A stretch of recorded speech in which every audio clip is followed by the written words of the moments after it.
ଆଲୋକ ଆଡ଼କୁ ଗତି କରିଛନ୍ତି ଏବଂ ଯାଇଛନ୍ତି। ଏହି ବ୍ରହ୍ମ ନାମେ ମହାମନ୍ତ୍ର କର ହେ କୀର୍ତ୍ତନ, ତେଣୁ ନାମ ସୁଖ ଥିଲେ ଜୀବ ହୁଏ ଧନ୍ୟ।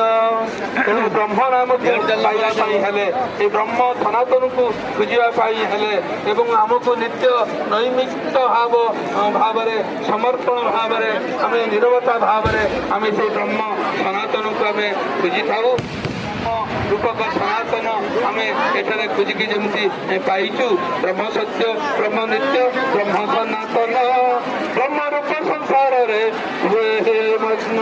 ତୁମେ ଏଇ ବ୍ରହ୍ମ ରୂପକ ସଂସାରରେ ଆମକୁ ନିମଗ୍ନ ହେବାକୁ ପଡ଼ିବ, ଆମକୁ ସଚେତନ ହେବାକୁ ପଡ଼ିବ, ଆମକୁ ବିଚାର କରିବାକୁ ପଡ଼ିବ। ଇଏ ହେଉଛି ଏଇଭଳି ଏକ ସଂସାର, ଯେଉଁ ସଂସାରର ମୋହ, ମାୟା, ଲୋଭ, କ୍ରୋଧ, ଅହଙ୍କାର ଆମକୁ ବାନ୍ଧିକି ରଖିଛି। ଆଲୋକ ଆଡ଼କୁ ଗତି କରିଛନ୍ତି ଏବଂ ଯାଇଛନ୍ତି। ଏହି ବ୍ରହ୍ମ ନାମେ ମହାମନ୍ତ୍ର କର ହେ କୀର୍ତ୍ତନ, ତେଣୁ ନାମ ସୁଖ ଥିଲେ ଜୀବ ହୁଏ ଧନ୍ୟ।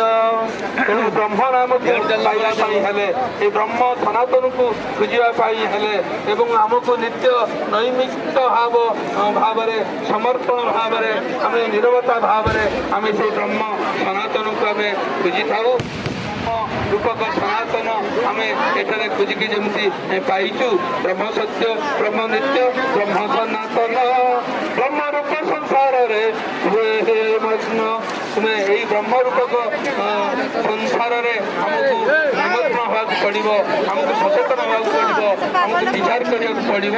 ଇଏ ହେଉଛି ଏଇଭଳି ଏକ ସଂସାର, ଯେଉଁ ସଂସାରର ମୋହ, ମାୟା, ଲୋଭ, କ୍ରୋଧ, ଅହଙ୍କାର ଆମକୁ ବାନ୍ଧିକି ରଖିଛି।